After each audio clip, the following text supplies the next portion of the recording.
Les centrales à cycle combiné ont un rendement optimal et sont peu polluantes. Comme leur nom l'indique, elles combinent deux équipements de production d'énergie que sont la turbine à combustion et la turbine à vapeur. Tout d'abord, de l'air frais est injecté dans un compresseur.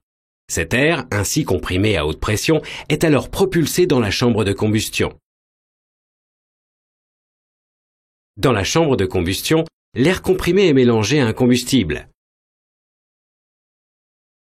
Une fois enflammé, la réaction produit des gaz chauds. Ces gaz chauds sont propulsés dans une turbine dont ils activent la rotation. Cette turbine entraîne directement un alternateur qui produit l'électricité. Enfin, l'énergie produite par cet alternateur est évacuée vers le réseau d'électricité par l'intermédiaire d'un transformateur. Le grand avantage de la centrale à cycle combiné est qu'elle récupère l'énorme chaleur des gaz qui sortent de la turbine à combustion dans une chaudière de récupération.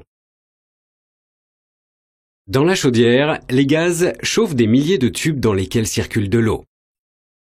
L'eau chauffée à haute température est dirigée vers un ballon où elle se transforme en vapeur.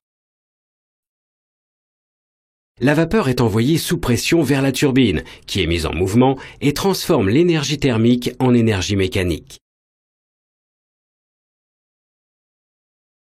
La turbine est couplée à un alternateur qui génère l'électricité par rotation du rotor, la partie mobile, à l'intérieur du stator, la partie fixe. Là aussi, l'énergie produite par cet alternateur est évacuée vers le réseau d'électricité. En sortie de la turbine, la vapeur est alors dirigée vers le condenseur dans lequel circule de l'eau froide qui permet de retransformer la vapeur en eau.